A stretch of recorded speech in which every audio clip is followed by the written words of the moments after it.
just seen the celebration of Lukaku there with the salute and the shush, right? It was a celebration that we've seen already just in the Coppa Italia a week ago. If you remember, this was last Tuesday after scoring a stoppage time penalty for Inter to tie their game at Juventus. Lukaku stared at the home fans behind the goal, put his finger to his lips in a shush gesture. So same thing we've just seen just now. That time, that was his response to the racist abuse that had been hurled at him by those fans.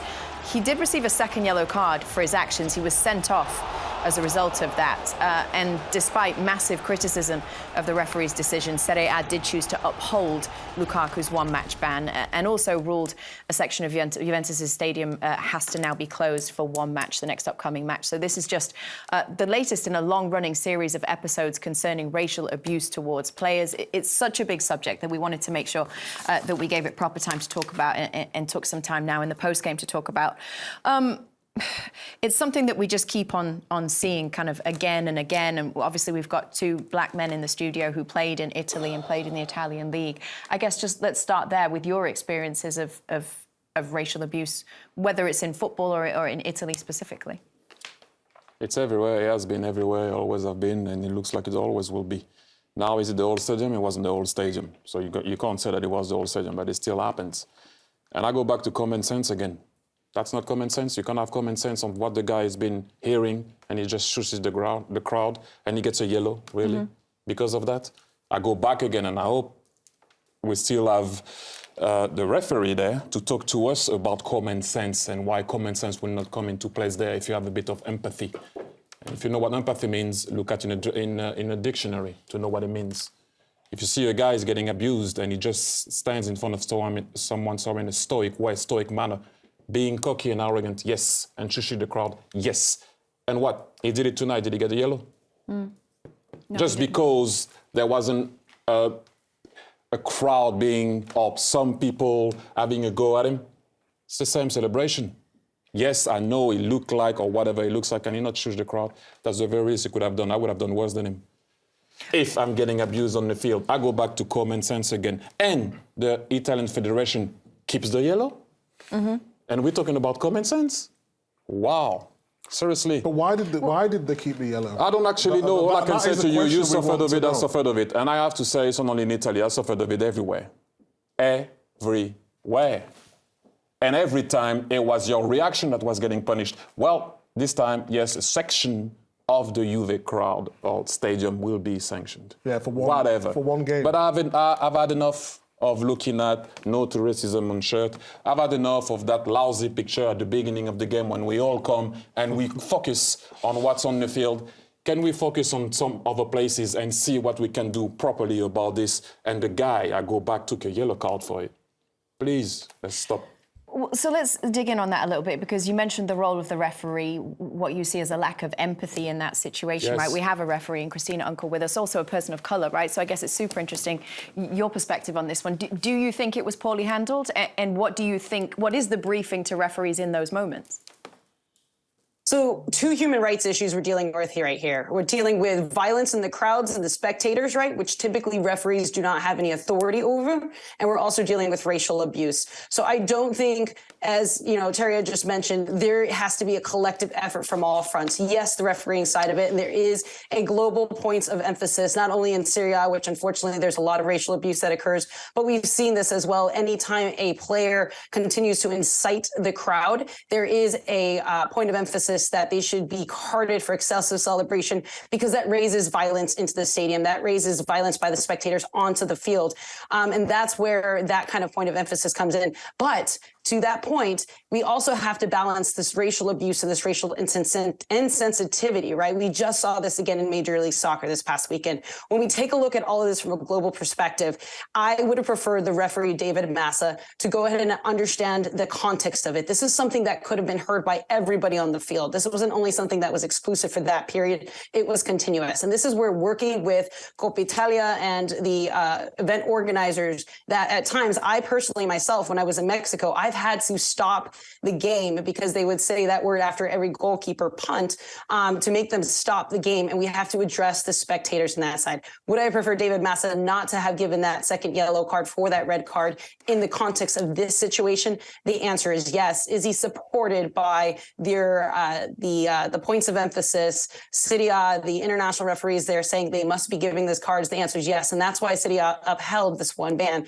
But we cannot be insensitive to the real human issue rights that are going on right now. And from an officiating standpoint, it is incredibly tiresome that we are having to personally be the ones dealing with these situations of the spectator racial abuse issues, of the spectators committing violent conducts to the players, the coaches. If you can't protect the players and coaches, you're definitely not going to be able to protect the referees. So a lot of common sense needs to be had here. And we can't be putting the referees in the middle of this situation. Trust me, we have a lot of issues on the field already. We don't need any additional issues coming on to our heads. Okay, Christina, so I guess Christina's saying there's an onus on the player, right, not to react in that kind of situation. To ask a player not to react to degradation of that sort, what kind of statement does to racist abuse, right? He did a celebration that he always does week in, week out. So when they're saying to react to the crowd, it was deemed in that context to be provocative. I'm not defending the choice. I'm just saying what the decision was. I'm asking you, as a black player put in that situation, to have the onus put on you not to react, what statement does that send to you as a person of colour? It's degrading, isn't it? Mm-hmm. Do you know what I mean? He celebrated a goal like he does every single week. He's been racially abused in the crowd. And the referee, I know what Christina's saying in terms of it's not on the referees, but he could have dealt with that situation. How can you give someone a yellow card? He obviously heard what was happening in the crowd and he decided to send him off as well. This is for me what I don't understand. And then for the Italian FA or whoever it is dealing with it over there to upheld the yellow card as well, what sort of message is that sending out? It's almost like the condoning the situation, like, because it's not happening to me, I'll pass it on to someone. And then to pass it on and to the crowd to be banned for 1 week, what sort of message is that sending out as well? Mm-hmm. Like, I'm sick and tired, honest to God. Like, all through your life, you go through this nonsense and you're always having to talk about this. But until real change is implemented, we're going to be talking about the same things over and over and over, and it's tiring. Do you know what I mean? We come to play football and enjoy ourselves, but we're having to deal with this constantly. Thierry mentioned a thing that he had, 20 years ago? And what happens? You get slapped on the wrist, and what happens? Okay, we can do that. It's not going to change unless real change is made. I go back. Why is he not on the referee? I don't understand. He made a mistake. But they validated his mistake after. Why? Because they have to back him up? Exactly. What is this? Seriously, let's keep it real. Let's keep it real. You made a mistake, you made a mistake. I made a mistake, everyone makes a mistake. But you validate the mistake, and then now it's not the referee's fault. It is. And it is the Italian FA's fault. Why are you backing that? You made a mistake. Okay, on the night, this is what happened. When you review it, guys, we cannot upheld the second yellow. No, they do, because that's what the referee do. Follow the rule. Stop it. Common sense has to come into it. I've said it so many times. And I'm with you, Micah. I've had enough so many times. I've had enough. Stop showing the field every time, talking about equality, being diverse, because when you turn the camera on the other side of the field, it's another ball game. But let's talk about something different before I lose my you-know-what here.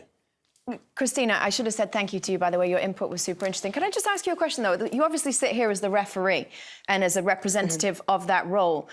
On a more human level, how do you feel about the decision to uphold the second yellow for Romelu Lukaku?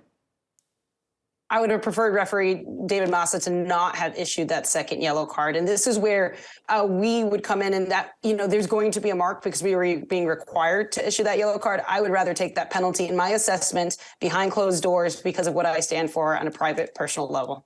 Understood. Thank you very much. I appreciate you. Alessandro, it's not a unique problem to Italy, and that's not the picture that we're trying to paint, right? But this certainly didn't reflect well on Italy, especially given the fact that that decision was upheld. Do you agree?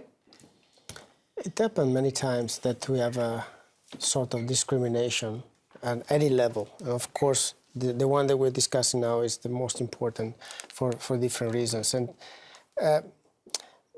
I think Thierry mentioned a couple of things that probably I'm thinking about how to deal with that, okay? Because we need to keep going to and face this problem and try to solve it once forever.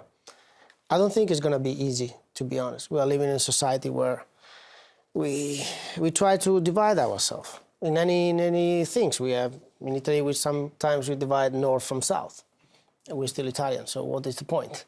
So but we are crossing the line so many times. We crossed the line so many times that now, yeah, we take a step and we say, okay, guys, we need to hold it and finish this stuff. And what I mentioned is we're talking about common sense, yes, but I think it's very important also to have a table where players share time with the referees, with federations, and we all together we come at some point. Otherwise, we're still in this moment, like today. Okay, the referee make mistakes, but why the federation keep going and defend the referee's decision? And why we don't do something else in terms of this? Close the stadium for one game. I mean, at least. In Juve, I know that they know who they were, the guys that make that kind of ridiculous things, and they, of course, they take him out of the stadium forever, for what I understand. But it's not enough sometimes, right? So we still need to find a way to keep going to fight this, but find new ways, from my point of view. Because if what we've done till now works. Don't get me wrong, because we are much better than 10, 15 years ago, to be honest, but not enough. So we need to close that gap of any kind of discrimination and enjoy a show. And there's many ideas. I mean, I'm thinking, for example, talking about Lukaku, we were discussing with Thierry before, you know, in NBA, they give, after a fall, they give 3-5 seconds to the players to, cannot say whatever you want, but, you know, cool down a little bit and then compose yourself. So you can do the same. Do you agree that we're in a much better position than 10, 15 years ago? I mean, this doesn't feel like an irregular occurrence. This feels like something that in football we're still talking about. My story and the story that I had on the field is the same story that Roma had and Moses Keane and Vinicius Junior in Spain and whoever. I don't see it personally, but I see stuff on the sleeves. I mentioned it before. I see that sorry, I'll say it, lousy picture at the beginning of the game talking about diversity. It's a lie. What, but 20 years ago, Thierry? No, I know, but the same. John Barnes' story, my story is the same. Every game happened these things. Yeah, I know. At least now, from my point of view, following Italian games, okay? So now it's different, at least. It's not enough. I will not say that it's enough, but we are moving forward slowly. We're moving forward. Very slowly. This episode is bring everybody back 20 years ago. That's the problem. And it's happening often. It's happening in Spain, it's happening in different places. So, yeah, too slowly for satisfaction, that's for sure.